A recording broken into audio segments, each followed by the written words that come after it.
Hi there and welcome to Transcona Trailer Sales. Today we're walking you through your 2025 Wildwood 40Rlb. We are just going to start off at the back of the unit. If you notice up top, you are pre-mounted for a Lippert collapsible stair system. So essentially it's just a collapsible stair system that hooks onto that mount there. You're pre-mounted for it. If you'd like to get set up with that, you can contact the parts department. They can put together a quote for you. Other than that, you got your cable satellite inlets right underneath here. And then around the passenger side of the unit, you got your main 50 amp connection, twist lock connection. The way that works is you're just lining up this silver strip with this on this side, pressing that into place, press it really good, 8th turn to lock it in, and then you got that threaded collar to really lock it down. If you follow that cord back, you do have your standard 50 amp plug end. Now some campsites may not have this, so we do include this 30 amp dog bone adapter. Just keep it in mind, when you're going down to 30 amps of power, you're only going to be running one air conditioner at a time, which this unit only does have one air conditioner. So if you'd like to get set up with the second one, you can contact the parts department. But again, you do have to have 50 amp service for you to run both at the same time. So just be mindful of that. Whenever you do plug that in, you get that little blue light, 2 blue lights on the top telling you have a successful power source. If one of those were to be red, just letting you know that your source of power is bad. Follow that back. Again, standard 30 amp plug end. Most all campsites have this, and we also include a 15 amp adapter to go down from there. Just when you do go down to 15 amps, you're not running any air conditioners, it's just for your fridge and your lights. In this corner, as well as all 4 corners of the unit, you got your 3/4 inch drive stabilizer jacks. The way those works is you got a 3/4 inch manual drive tool located in the front compartment. What you're gonna do is just run that foot down to the ground, and once that foot contacts the ground, just give it another 1/8 quarter turn, snug it up, and it's going to take any bounce or sway you see we have in the unit right now away. Now, today's day and age, cordless impacts are definitely a thing. So if you'd hook a 3/4 inch socket onto there, you could run that foot with the drill. Just keep it in mind whenever you're using a drill or an impact, these do bend very easily, so just be careful of how much torque you're putting on them. A little further down the unit, you got your first drain outlet. Now if you take this cap, twist it off, this works for the same for all the caps. You get those ears, that's what you're going to want to worry about. Your sewer hose is going to have the same thing. They just line up with the notches here, press into place and lock into place. Locks that in. This is for the galley tank, so that's going to be only for the kitchen sink. That's what this outlet is here for. You got your city water connection, so if you're at a site with service, thread a garden hose in there, turn it on. It's going to pressurize all those lines without the need to run your water pump, or if you're running off the tank, this is where you would fill that tank, put a garden hose in there, turn it on, and that's what your water pump draws off of. Now, if you just look below the unit, you're going to notice you got that this valve here. That is for the fresh tank drain. So if you crack that guy open, that's going to dry all the water out of there. And then located inside this fender, right up near the floor, you got your 2 valves. Those are just your low point drains, so if you don't want the water going stale or stagnant, or when it comes time to winterizing, just crack those guys open. It's going to drain all the fluid that's inside those lines. Now you're going to have a second gray here. Now this gray is hooked up only for that bar sink that you have inside. It is going to be hooked up to black 2 on your monitor panel as well. Although it's not a black, it's just, that's the only spot that was open for it. So that's for that. And then you got your gray and your black. The black, you're always gonna wanna empty it first as your dirtiest water filled from your toilets. And then you got your gray, which is filled from your bathroom, shower, and sink. And that's what this valve's hooked up to, and that is gonna be your gray 1. Again, all of these work the same. You're just hooking your sewer hose up to them and draining them individually. And I always recommend starting with the black one. And then also with the black, you got your black tank flush, and the way that works is threading your garden hose in there, turn it on, flushes out that tank. But if you notice the caution sticker, you do have to be sure that the black tank is hooked up and the valve is open, because you're putting pressure into the tank. If you didn't have that valve open, you run the risk of bursting the tank. So just be mindful of that. You got your on-demand hot water heater. Main thing you're gonna worry about is just that on switch right there. Turning that on supplies power to the thermostat inside. And unlike your traditional water heaters, typically these don't have bypass valves on the back, and if they do, you don't touch them because you are supposed to run antifreeze through them. And whenever you're done your full winterization process and you're cracking your low points and draining everything, you're just cracking this pressure relief valve and leaving it open. That way, when the fluid does gel, when the antifreeze does gel up, it has a place to go, not cracking your coils. Furnace exhaust, so whenever that's running, that's going to be blowing out hot air. You got your exterior shower here. It does just open up with your standard 751 key, which should come included with your unit. You're just sticking a key in there, opening it up. That does give you access to that swivel shower head, hot and cold water. Now right down below, you got your last little drain outlet.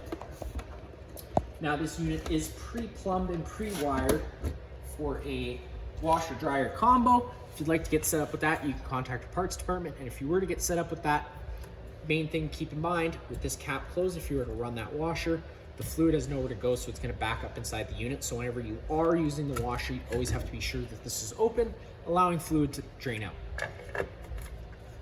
Another stabilizer rack in the front, which does work the same way as the one in the back, which I've already showed you. You have a storage compartment, which does go all the way back, and you get access to this through your bedroom bed underneath. 3/4 inch drive tool for those stabilizer jacks, which I've already told you about. And then you do get included with it a standard starter kit. Just comes with a 15-foot water hose, 10-foot sewer hose, which I've already explained to you about, and some other miscellaneous goodies, including that 15-amp arc adapter. Now walking around to the front of the unit, in the black box located underneath your front of your unit here, that's where that 27RV is housed. You get your 2 propane tanks in the front. And then on the front A-frame, sorry, I did forget to mention, you got a battery disconnect switch. So with the battery disconnect switch in the on position, the batteries are connected to the unit. If you were to turn that to the off position and remove it, the batteries become disconnected from the unit. So that's what you got to worry about there. And then again, for the propane tanks at the front, typically you can do everything you need to do just by loosening off these 2 tabs, flipping them out of the way, and it would allow this top cover to fold back, but for the purpose of the video, I will just slide it right off. Got 2 35 propane tanks with your regulator on the front with the selector valve, with the valve pointed this way. You're drawing off this tank. If this tank were to go empty, just turn it to draw it off this tank. Turning it on is pretty simple, standard barbecue, counterclockwise. Opening it up all the way, opens up the flow of propane to the unit. And you know you're gonna have propane flowing when you got the green there on the regulator. Around to the driver's side of the unit, you got your main entry door, which I will get to in a minute, because that is the door we're going to be entering through today. Your 2 exterior speakers. You have a cable outlet here in case you wanted to hook up an outside TV. 2 110 plugins. And then you got your patio door, entrance and exit. We're not going to be entering through that one today, but the stairs work the same way as the ones in the front do. You just fold them down, and then you'd obviously have to have the patio door locked to get in. And then you can take your assist handle, push it up, hold it 90 degrees, it'll lock in place. And then down here, not much else to show you. So we are going to take a step in on inside. Just taking those stairs, folding them down like so. You grab your handle, open up the door, you can pop right on in. Taking a step on inside. On your right is going to be those light switches for the bedroom. The one closest to the door does the interior lights. The one next to it does a little porch light outside. You got your cable satellite hookups, as well as this is where you're going to be turning your antenna on and off just with that little black button. I typically leave them on because it also improves radio frequency, but that's going to be totally a personal preference. You're pre-wired for King system Wi-Fi. You got your versatile bed control, so up and down. We'll bring that bed up and down. To get the slide outs open, I'm just going to take you through this doorway here, bring you into the main kind of area. Then on the wall, you got your little access panel, light switch, turns on all the main living space lights, and they're on a dimmer as well. So you can dim that just with sliding that up and down. And then of course you get your slide out button. Before you ever run your slide outs, always making sure you know what's on either side of the slide, inside and out, because things can tend to shift during travel. So always just being mindful of that whenever you're running your slides out. It's going to try and move the slide with the least resistance, as they're all hooked up to one switch. Once the slide with the least resistance all the way out, it's just going to start putting all the other ones out. They may go out at different times. Don't panic. Just keep holding the button, and eventually they should all make their way out.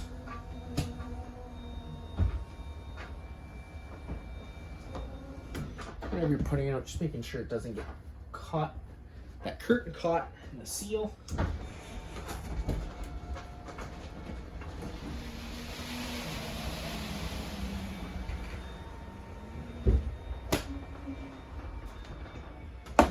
So before we go finish in the bedroom, I'll just run you through the rest of the monitor panel system. So you got your monitor panel system. So that's your fresh, your battery, and your tanks.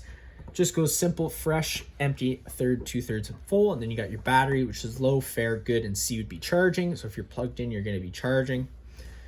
Then you got your black 1 and your black 2. Black 1 is going to be for your toilets. Black 2 is going to be for that bar sink here. And then you got your gray and your galley. Gray is going to be hooked up to your gray tank inside your bathroom on the other side of this wall, and your galley is going to be hooked up to your kitchen sink. And then you just got some awning, your awning light switch here, as well as your accent lighting, which turns on some lights behind the slide outs. Then you got your water pump switch, which does draw your fresh tank. And then of course your awning switch. Awning switch works pretty simple. Just push and hold that button out. The awning is going to start making its way out, and once fully extended, you're going to see the back of the metal tube and the little flap hang down. Whenever you're putting that awning out, just keeping an eye on wind speeds. If it gets to about 5 km/h winds, you won't think about bringing in that awning. That way you don't run the risk of bending your arms or ripping your fabric.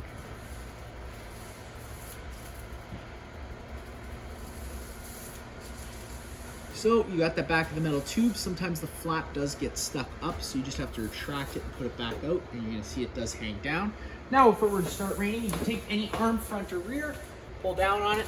It's gonna change the pitch of the awning head, allowing water to then run off. Now if you like that angle better because it allows for more shade underneath, you can do the same thing with the front arm. Just always making sure that you do push those arms back to straight before you go running your awning back in. That way you don't run the risk of bending anything. Bringing the awning in is as simple as pushing and holding the in button, making sure it's rolling the right way in. And then the arms will contact the side of the trailer and you'll be all done.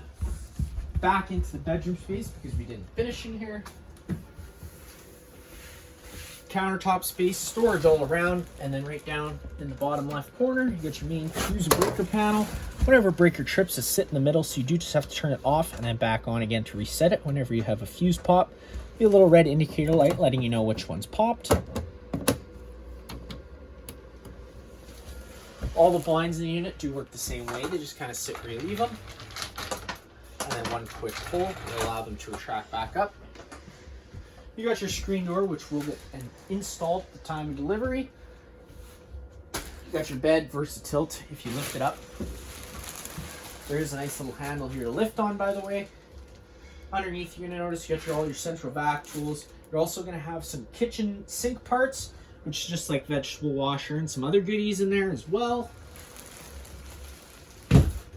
Inside this closet here, if you open it up, you got your closet space. This is also where that pre-plumbed washer and dryer would go if you decided to go with that. Storage all around, of course. There's accent lightings just on their own center push buttons above the bed. Plug in and USB on that side there. That's going to be it for the bedroom. You've got a thermostat here. This thermostat is set up for this vent to be replaced with an air conditioner. If you'd like to get set up with that, again, you'd have to go contact your parts department and they put together a quote for you, but that's all this thermostat is hooked up to. It's just for if you were to get a second air conditioner. It's not hooked up to anything right now. Got your central vac system, which works pretty simple. On switch just down there at the bottom, turns it on. Sliding that guy open will give you a spot to put your hose. And then to change the vacuum bag, because that's what it does go into, you just pull down and pull back and you got access to that bag. You also have what's called a dustpan system. So if you sweep all your dirt and dust in front of this, flip it up and turn it on, it's gonna suck everything inside of it. Just keep in mind whatever you're putting inside of it does go into a bag, so anything sharp, any sticks or anything like that shouldn't go in there. It's really just for sand and dirt and stuff like that, and gravel. And then if you take a step over, we'll get into the bathroom. Light switch is on your right. Main GFI plug right here on the wall. You got test on the bottom, reset in the middle. So if you ever have an outlet that doesn't work, that'd be the first place I'd check. Other than that, you got your standard bathroom area, shower, toilet. And then on the wall, you just got your vent control options. So you do have to turn that vent on. And then if you push open and hold open, the vent starts making its way up. Once you hear the wall motor wind up like that, you can let off the button. You know you're fully extended. Now if you notice, you look straight up. You are straight up into the atmosphere. So if it were to start raining, it would get wet in here. Unless, of course, you went with a max air cover. In which case, it's a cover that goes right over top of this. And it would stop all that. Great little system. And of course, if you were traveling, you could also travel with it open. Then to close it again, just leaving that fan on. Pulling that lid down. You hear the motor wind up and you can turn the fan off. You're all done. The power for the fan switch does have to be on because it's on switched power. So the fan has to be on for the vent lid to go up or down. Just be mindful of that whenever you're using it. Now, again, you got your patio door. Right beside the patio door is going to be that fire extinguisher, and that's just like home. Pull the pin and shoot, and you just have to unsnap it from the wall. Patio sliding door. Inside here, if you open this guy, little closet pantry area. It's also where the thermostat for your tankless water heater is. Power button turns it on. It's going to tell you what your current output temp is, so that's just the water sitting inside those coils. Up or down at any time to change the set temperature you desire. Now for safety precautions, so that kids can't scald their hands, it is locked to 50 degrees right off the bat. If you push and hold up for about 5 seconds, it does unlock it and you can go to 55. Celsius Fahrenheit button just changes it between the two options. Power button to turn it off. And now you get coming into your little bar area. If you open up this, you're going to notice 2 screws on either side. That does give you access to your water pump for winterization. You got your 120 volt little mini fridge, so this will work whenever it's hooked up. Little bar sink. Now on the wall, you got your thermostat that's actually hooked up, and it's for that rear air conditioner. Just turning it or pushing it illuminates the screen once. Pushing it again. Now you can go between all your different modes. So whether that be cool, heat, cool plus heat, so it'll decide what to kick in depending on what you have the room set to, or you can run it on dry, which is a dehumidify mode. So it's just going to kick the air conditioner on and off whenever needed, as needed, to try and take as much moisture out of the air as possible. Now I'm just going to cycle you to off quick so we can run you through the fan settings. You can run the fan individually so that it's just moving air around using the air conditioner. There's no heating or cooling involved. And you can run that on either high or low. Now, if you were to go to that cool setting and turn it on, you got what's called an auto setting. So that means it's an on-demand system, so it'll kick the air conditioner on and off as needed. If you were to take it off auto and run it on high or low, it's going to run on high or low regardless of what the room's set to. It's just going to decide whether or not the compressor kicks in for the air conditioner. And that's it for that. And then whenever you are on the furnace, which is heat, it is just one fan speed. There's no selection there. This little one standard household switch does turn on the fan inside the living room. You got your little bar stools set up under here for that. Now we're getting into the main living space. You got this little switch here. Does turn on some more accent lights above your head. Really cool kitchen sink here. Lots of different options. You have your own little soap dispenser.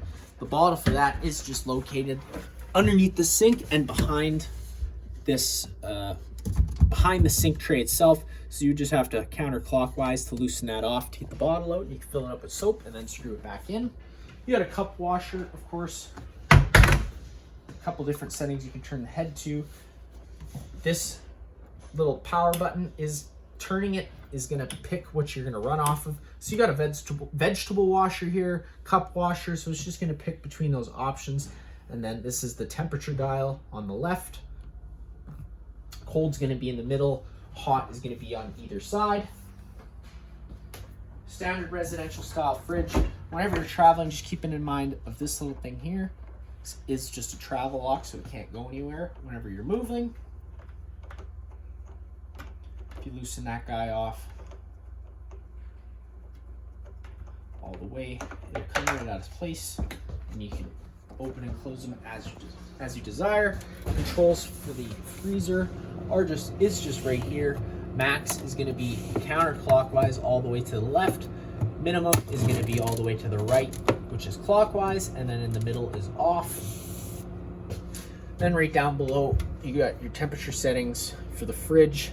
You can also turn the fridge on and off with holding the button. This is a residential style fridge, so it does only work when you're hooked up to shore power, so just be mindful of that.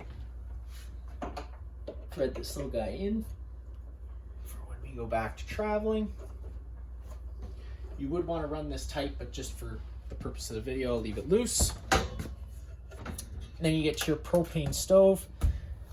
So I'm going to mention now, because this runs off propane as well as the furnace, we do have an LP detector located over here, right here near the ground. Propane's heavier than air. If this guy ever starts going off, you're just getting to worrisome levels, so just turn off the main supply of propane at the front of the unit and open up some windows, turn on some vents to ventilate it out a little bit. And another thing I'll mention is it's very sensitive to cleaning chemicals, so if you're ever spraying a cleaning chemical around it and it starts going off, it's just sensitive to that, so just try and fan some air at it to try and silence it.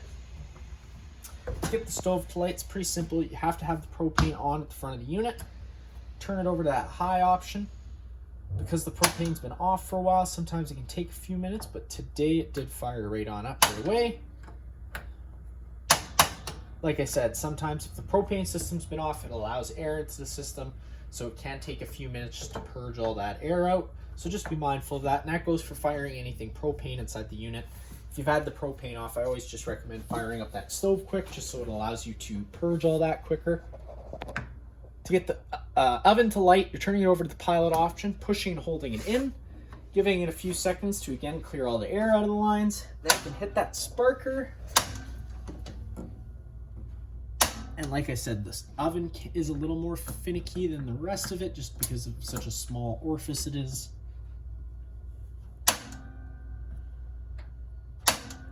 But there you go, you get that pilot lit, just pushing and holding it in for another second just so it can allow it to hold its own. Once it holds its own like so, you just turn it up to your desired temperature and it does fire right on up. You do have a couple different light options. Pushing that light down does turn on the oven light and the knob lights, or you can just push it up and have the knob lights on for a nice little accent feature. Whenever you're flipping this down, just being careful with it because it is glass. Now you get your microwave. It's pretty much just like home, except it does have a built-in range hood option. Whenever you're running the stove, I do recommend running that fan, just so it's evacuating as much of that propane out as possible. Pushing it again, it goes into a low fan, and then once more it goes into off. You can turn on the light underneath just by pushing the button.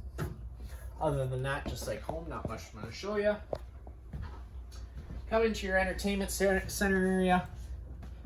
Looks like a regular system, except you're going to notice there's a door handle. It's just a little hidden storage area. You also have some more coax cables plugins behind there. And then you got your TV just like home, and then you got your fireplace. Power button on the far right turns it on. You can change between your different flame colors with one to the left of the power button, and then right in the middle you got your different rock light colors, and then one more second in from the right, far left, sorry, you got your heat options. Pushing it once just turns it on to 0, which is just this pushing air out. One more time will get you to low, so that's a low heat setting. Another time will get you to high heat setting. Pushing it again would cycle it back to off, and then you do have a timer which will go anywhere from 30 minutes to 9 hours. So at the end of that timer, it would just kill it so that you don't have to worry about turning it off. And then you got your JBL sound system, pretty much just like home. It's going to say you have A, B, and C. C isn't hooked up. You do just have A and B. A is going to be all the interior speakers. B is going to be the 2 outside speakers. Then you can go between your different sources with that option there. And this little guy here does push in, and you get a couple more. You get a USB plug-in as well as an aux and an HDMI in case you were to hook your TV up to it. This back couch does turn out into a bed. You're just having to remove the cushions like so, set them off to the side. Then you can grab the bottom of the couch, pull up and pull out. Gets that out of place. You can fold your legs down, set it down, and then you can just take that back cushion, flip it down, and you can have yourself another bed for visitors. Or then to flip it back in, it's just the total opposite. Pushing it down back into place, and then you just take your back cushions to fill in where they were. Inside the slide out, a couple little accent lights, just with those 2 center switches. Again, all the blinds in the unit work the same way, so that's going to be it for this unit here. If you have any other questions, feel free to give us a call.